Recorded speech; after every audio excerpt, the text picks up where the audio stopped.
दोस्तों, middle east की खबरों की तरफ चलने से पहले एक खबर आपको पहले अपने देश की बताना चाहता हूं। अभी अभी एक बहुत बड़ा अपडेट सुप्रीम कोर्ट से आ रहा है।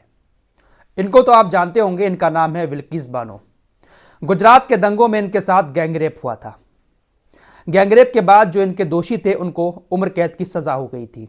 जेल के अंदर वो चले भी गए थे, लेकिन 2022 में गुजरात की सरकार ने बिल्किस बानो के साथ गैंगरेप करने वालों को सजा में छूट दी, जिसके बाद उनको जेल से बाहर कर दिया गया। जेल से बाहर जब ये लोग छूट कर आए तो चर्चाएं होने लगी कि बिल्किस बानो के साथ नाइंसाफी की है सरकार ने और 11 दोषियों को, बलात्कारियों को जेल से बाहर कर दिया।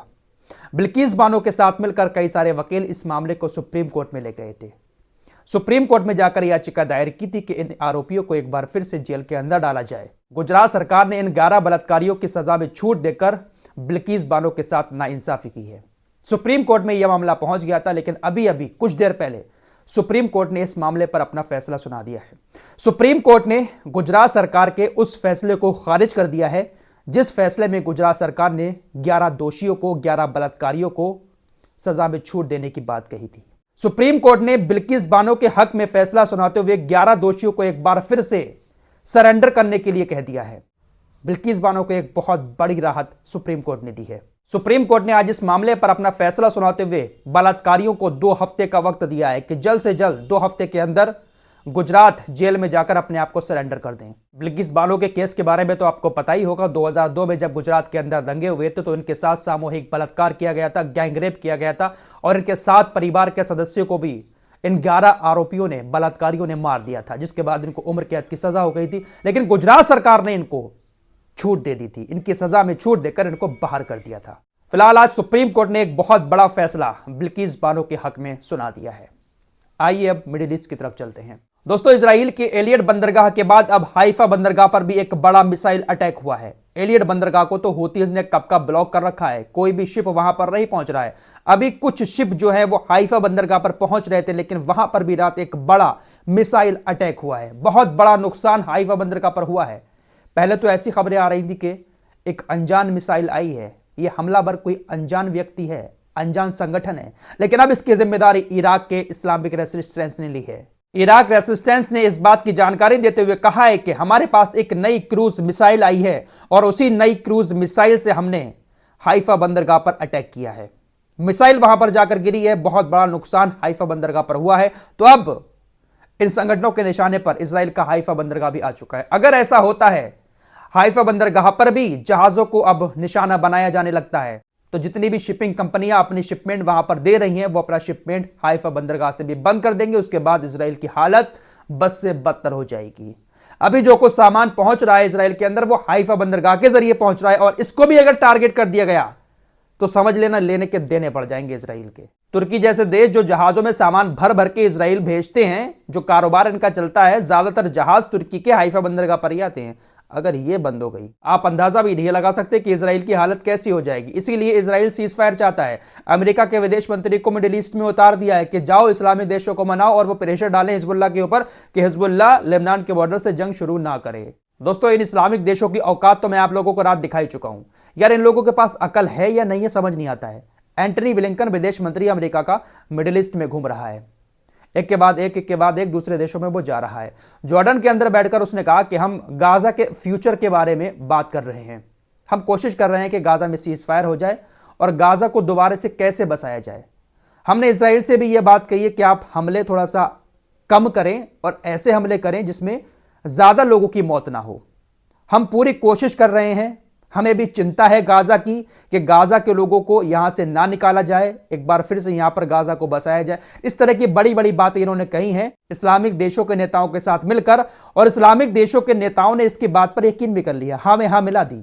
अरे अगर थोड़ा सा भी दम होता इन इस्लामिक देशों की बातों में तो उसको फौरन पलटकर जवाब देते कि एक तरफ तो आप बड़ी बड़ी बातें कर रहे हो कि हमें गाजा की चिंता है, गाजा को हम दोबारा से बसाएंगे, और दूसरी तरफ इजराइल को भर भर के हथियार भी भेज रहे हो और उन्हीं हथियारों का इस्तेमाल गाजा को तबाह करने में इजराइल कर रहा है। लेकिन इन डरपोक हुक्मरानों के मुंह से एक जवाब भी नहीं निकलता है अमेरिका के नेताओं के सामने। और इस दोगले एंटनी ब्लिंकन को भी आप देखिए, भर भर के हथियार भेज रहा है इजराइल को और वहां जाकर इस्लामिक देशों के सामने रोना रो रहा है गाजा का। क्या ही करा जाए इन लोगों का यार। दोस्तों, इजराइल के प्रधानमंत्री नेतन्याहू ने भी हिजबुल्लाह के साथ लेबनान के बॉर्डर पर सीज फायर का आह्वान किया है। नेतन्याहू ने कहा कि हम तनाव नहीं चाहते हैं, हमारे पास ये पहला ऑप्शन है कि आप सीजफायर कर लें, अगर आप सीजफायर के लिए राजी नहीं होते हैं फिर हमें दूसरे ऑप्शन की तरफ जाना पड़ेगा, और दूसरा ऑप्शन ये है कि लेबनान के ऊपर भयानक हमले होंगे। ये नामर्द लोग बस यही तो कर सकते हैं, गाजा के आम लोगों को मार सकते हैं, लेबनान के आम लोगों को मार सकते हैं। तो कह दिया कि भाई अगर आप सीजफायर नहीं करेंगे तो फिर हमले हम लेबनान के ऊपर करेंगे, और जो हाल हमने गाजा का किया है वही हाल हम लेबनान का कर देंगे, बेरूत का कर देंगे।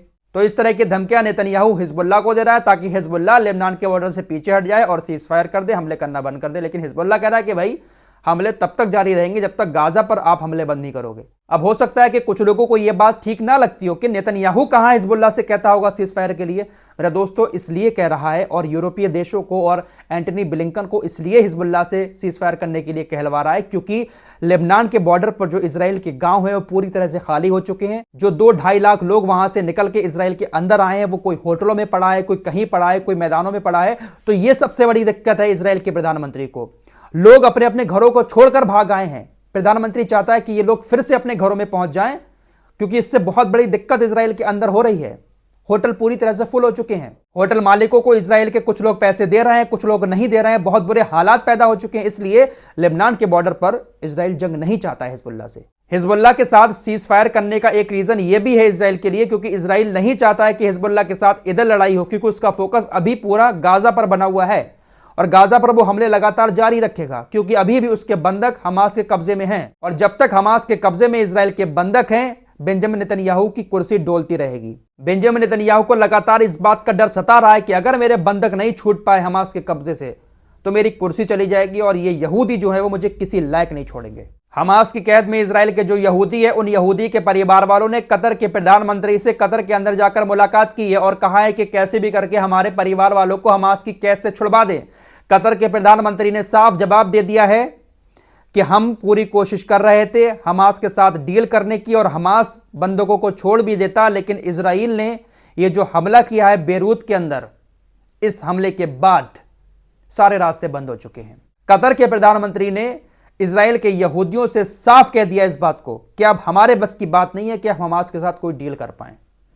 अब आप सोच सकते हैं कि जब इस तरह का जवाब यहूदियों को मिला है कि इजराइल के हमले की वजह से अब उसके बंधक नहीं छूट पाएंगे, इनका गुस्सा और ज्यादा बढ़ गया है और भयानक प्रदर्शन अब इजराइल के अंदर शुरू हो चुके हैं। वहीं दोस्तों हमास के लीडर इस्माइल हानिये ने साफ कह दिया कि हम फिलिस्तीन के लिए अपने एक एक लीडर की जान कुर्बान कर देंगे। तो फिलहाल सौबात की एक बात यह है कि हिजबुल्लाह इजराइल के साथ सीजफायर तब तक नहीं करेगा जब तक इजराइल गाजा में हमास के साथ सीजफायर नहीं करेगा। और इसी जिद में यह लड़ाई बढ़ती जा रही है और इजराइल पूरी तरह से घिरता जा रहा है। हाइफा बंदरगाह भी टारगेट होने लगी है। हिजबुल्लाह भी हाइफा बंदरगाह को टारगेट कर सकता है, उसकी रडार पर भी हाइफा बंदरगाह रहती है, लेकिन हिजबुल्लाह इधर जो सैन्य ठिकाने हैं इजराइल के उनको नष्ट करने में लगा हुआ है। हिजबुल्लाह के हमलों में इजराइल के लोग नहीं मारे जा रहे हैं, लेकिन जो सैन्य ठिकाने इजराइल के वो पूरी तरह से तबाह हो रहे हैं। सब्र रखिए, सब्र रखिए, एक दिन मैं ही ये खबर बताऊंगा कि इजराइल घुटने टेकने के बाद सीज फायर के लिए पूरी तरह से राजी हो गया है। सब्र रखिए।